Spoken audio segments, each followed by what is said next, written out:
बिस्मिल्लाहिर्रहमानिर्रहीम। अस्सलामु अलैकुम वरहमतुल्लाहि वबरकातुहू। डियर स्टूडेंट्स, मैं आपका टीचर ज़ूलॉजिस्ट कारी मोहम्मद इरफान यासीन आपके साथ हाजिर हूँ। हम एनिमल डाइवर्सिटी फर्स्ट को डिस्कस कर रहे हैं और उसमें फाइलम प्रोटोजुआ हमारा जारी है, जिसमें आज हम लेक्चर नंबर 5 पढ़ने जा रहे हैं।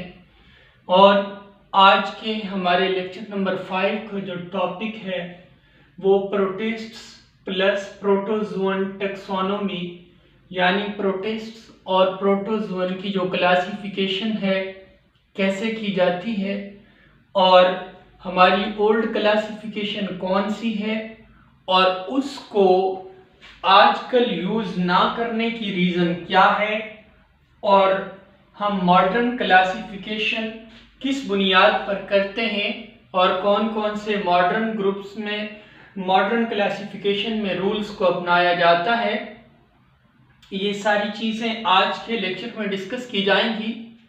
आज के हमारे ये ऑब्जेक्टिव्स होंगे जो आपको अभी मैंने बताए हैं। आइए हम अपने टॉपिक की तरफ बढ़ते हैं। सबसे पहले इन्वर्टिब्रेट्स ज़ूलॉजी में फाइलम प्रोटोजुआ और इसका आज का टॉपिक प्रोटिस्ट्स प्लस प्रोटोजुअन टेक्सोनोमी, यानी प्रोटिस्ट्स और प्रोटोजुअन की टेक्सोनोमी हम पढ़ रहे हैं। डियर स्टूडेंट्स, हमारे यहाँ जो किंगडम प्रोटिस्टा है, किंगडम प्रोटिस्टा में आपको मालूम है उन लिविंग ऑर्गेनिजम्स को अलग से रखा गया जिनके अंदर प्लांट लाइक कैरेक्टरिस्टिक्स थी, एनिमल लाइक कैरेक्टरिस्टिक्स थी और इसके अलावा फंगस लाइक कैरेक्टरिस्टिक्स थी, उनको रखा गया हमारे किस किंगडम में, किंगडम प्रोटिस्टा में, और अल्जी वगैरह भी इसी में शामिल किए गए। लेकिन हमने इसकी तहकीक जो है, रिसर्च का इसका जो एरिया है हमारे किंगडम प्रोटिस्टा का, ये बहुत ही वाइड है। इन सारी चीज़ों को सम अप करते हुए हमने इनकी जो शुरू में क्लासिफिकेशन की तो हमने 6 सब ग्रुप्स ऑफ किंगडम प्रोटिस्टा बनाए। सबसे पहला क्राइसोफाइट्स, और इसके अलावा दूसरे नंबर पर देखिए स्लाइम मोल्ड्स, और तीसरे नंबर पर फ्लैजिलेट्स, और चौथे नंबर पर सिलिएट्स, और पांचवें नंबर पर अमीपी, और छठे नंबर पर स्टेशनरी फॉर्म्स। इन 6 सब ग्रुप्स में से जो आपके पास ये पहले 2 हैं, इनको निकालकर ये जो आखिरी 4 हैं, ये सारे 4 सब ग्रुप्स जो हैं इनको इंक्लूड किया जाता है इन द फाइलम प्रोटोजुआ। उम्मीद है यहां तक आपको समझ आ गई होगी। हमारे 6 जो है सब ग्रुप्स किंगडम प्रोटिस्टा के हैं और उनमें से जो 4 सब ग्रुप्स हैं वो फाइलम प्रोटोजुआ में शामिल हैं। अब आइए देखते हैं जो हमारे यहाँ old classification of phylum protozoa है, जो ओल्डर है, जिसको साल से हम इस्तेमाल करते आ रहे हैं क्लासिफिकेशन को, वो हमारे पास ये 4 सब ग्रुप्स में है। और इनकी जो बेस है क्लासिफिकेशन की, जो ओल्ड क्लासिफिकेशन है, based upon means of locomotion, locomotion की बुनियाद पर इसकी तकसीम की गई। सबसे पहले मेस्टिगोफोरा, मेस्टिगो कहते हैं हम किसी भी विप लाइक स्ट्रक्चर को, और फोरा मतलब होता है बेरिंग, और यानी मेस्टिगोफोरा वो हैं जिनके अंदर फ्लैजेला वगैरह पाया जाता है।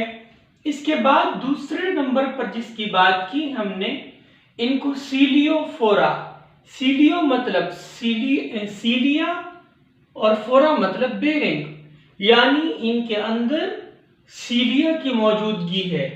तीसरे नंबर पर सार्कोडीना, और चौथे नंबर पर हमारे पास जो है स्पोरोजुआ है। ये इनकी तकसीम कारी है।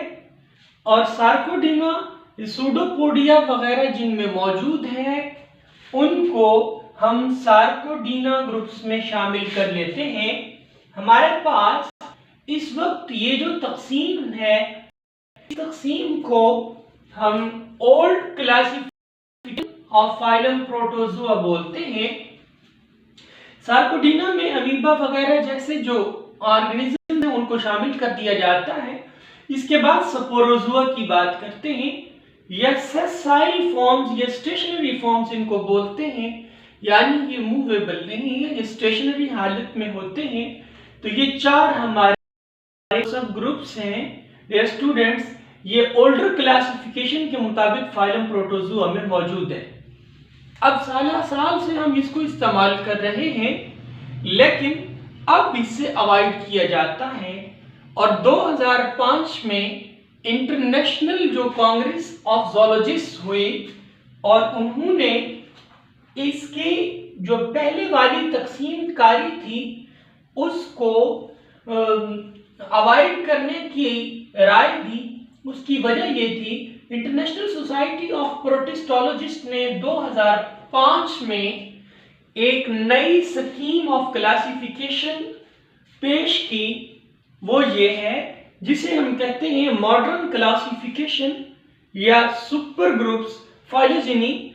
इसमें जिन बातों की बुनियाद पर क्लासिफिकेशन की गई वो ये है, सबसे पहले मॉर्फोलॉजिकल कैरेक्टर्स को देखा गया है जो हमारी मॉडर्न क्लासिफिकेशन है उसमें। बायोकेमिकल कैरेक्टर्स को देखा गया, फाइलोजेनेटिक्स एनालिसिस को देखा गया, no use of formal hierarchy जो हमारे रैंक्स हैं, हिरार्चिकल रैंक्स जो हैं उनको जैसे क्लास है, ऑर्डर है, इनके इस्तेमाल से अवॉइड किया गया। अब इनके इस्तेमाल ना करने की वजह क्या है? हालांकि हमारी formal classification class, order, family, genus, species बुनियाद पर रखी जाती है, लेकिन यहां अवॉइड क्यों किया गया? उसकी वजह यह है कि हमारे जो प्रोटोजोन या किंगडम प्रोटिस्टा जो है इसकी हमेशा रिसर्च इस पे जारी रहती है। और जाहिर बात है जब रिसर्च जारी रहती है तो नए जो आइडियाज हैं, नई जो इंफॉर्मेशंस हैं, जो नए फाइलोजेनेटिक्स एनालिसिस हैं वो सामने आते रहते हैं। लिहाजा जब वो भी चेंज होंगे तो फिर नए सिरे से क्लासिफिकेशन करनी पड़ेगी।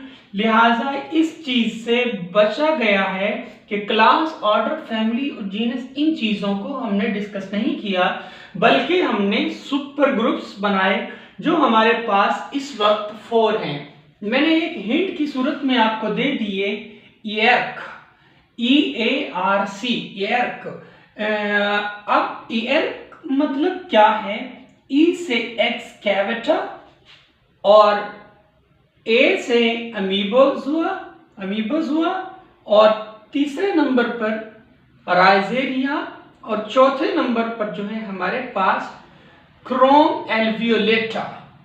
इस वक्त ये हमारी जो फाइलम प्रोटोजोआ में मॉडर्न क्लासिफिकेशन यूज की जाती है वो ये 4 सब ग्रुप्स की बुनियाद पर है।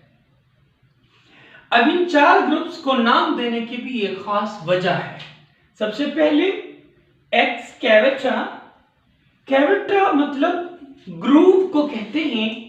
जो सस्पेंशन फीडर हैं उनके अंदर एक साइटोस्टोम स्ट्रक्चर होता है ग्रूव की सूरत में। कैवेटा मतलब ग्रूव है। तो खला या कैविटी जो अंदर की तरफ होती है और सस्पेंशन फीडर्स ऑर्गेनिजम्स हैं उनके अंदर ये पाई जाती है। और एक्सकैवेटा में सबसे ज्यादा जो ओल्डेस्ट यूकैरियोट्स यूनिसेलुलर प्रोटोजोन्स हैं उनको हम शामिल करते हैं एक्सकैवेटा के अंदर।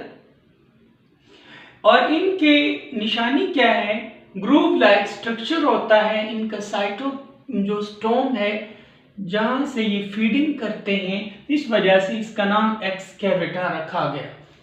और दूसरी निशानी इनकी ये है जिसको याद रख के आपने पूरे सब ग्रुप को, सुपर ग्रुप को याद रखना है। एक्सकैवेटर सुपर ग्रुप को याद रखने के लिए ये दो मेजर कैरेक्टर्स, यूनिक कैरेक्टर्स हैं, आपने ज़हन में रखने हैं।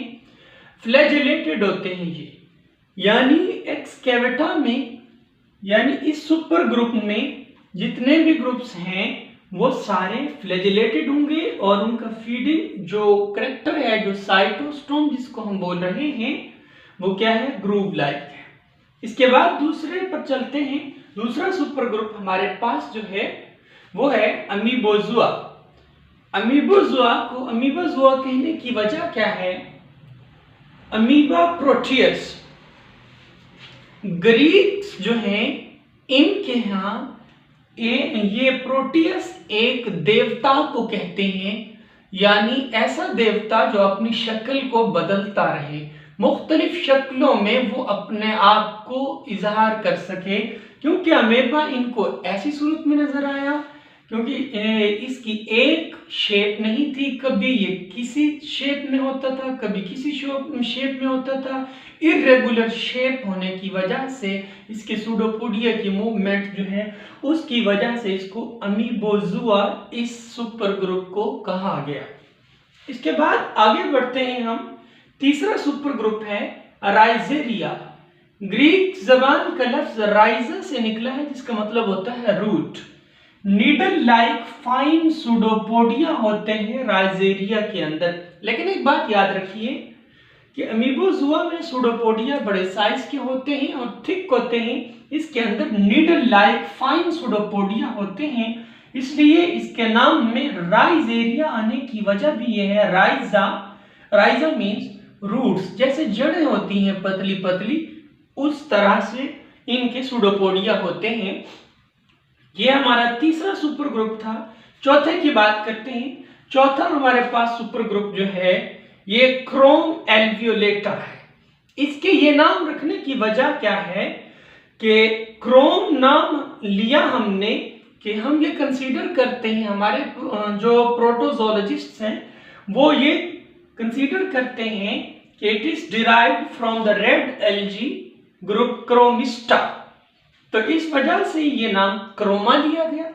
आगे एल या क्रोम लिया गया और एल्वियोलेटा।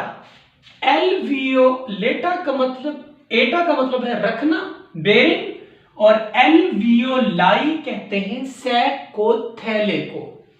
मेम्ब्रेनस सैक्स होते हैं बीनीथ द सेल मेम्ब्रेन। इनके आउटर सेल मेम्ब्रेन के नीचे जो होते हैं मेम्ब्रेनस सैक्स होते हैं, जिसकी वजह से इसको यह नाम दिया गया क्रोम एल्वियोलेटा। डियर स्टूडेंट्स, उम्मीद करता हूं आपको ये 4 सुपर ग्रुप्स क्लियर हो गए होंगे और आपको याद भी हो जाएंगे इस आपके कोड से। EARC, E से एक्सकैवेटा, A से अमीबोजुआ, R से राइजेरिया, C से क्रोम एल्वियोलेटा। इसके बाद एक्सकैवेटा की बात करते हैं। एक्सकैवेटा को जिन 3 ग्रुप्स में तकसीम किया जाता है, ये खुद सुपर ग्रुप है, 3 ग्रुप्स में जिनमें तकसीम किया जाता है वो हमारे पास ये हैं। एक है हमारे पास ये फोर्निकेटा। ये क्या है डियर स्टूडेंट्स? फोर्निकेटा। ये हमारे पास फोर्निकेटा है। इसके बाद हमारे पास पैराबेसिलिया है और तीसरा हमारे पास जो ग्रुप है यूग्लिनोजुआ है। अब यूग्लिनोजुआ को मजीद 2 ग्रुप्स में तकसीम किया जाता है, हम इनकी डिटेल फिर पढ़ेंगे। फाइटोफ्लैजिलेट्स इनमें से एक को कहते हैं और दूसरे को हम जूओफ्लैजिलेट्स कहते हैं। ये एक्सकैवेटा के नाम बता दिए मैंने। इसके जो ग्रुप्स हैं सुपर ग्रुप एक्सकैवेटा के 3 ग्रुप्स कौन कौन से? फोर्निकेटा, पैराबेसिलिया और यूग्लिनोजुआ। इंशाअल्लाह हमारे अगले लेक्चर्स में हम हर एक की इसमें से डिटेल पढ़ेंगे। आज का ये हमारा लेक्चर था। डियर स्टूडेंट्स, मैं उम्मीद करता हूँ आपको समझ आ गया होगा। Thank you so much. और नए आने वाले स्टूडेंट्स से ये रिक्वेस्ट है कि प्लीज़ चैनल को ज़रूर सब्सक्राइब कीजिएगा ताकि आपको नए लेक्चर्स मिल सकें। अस्सलाम वालेकुम।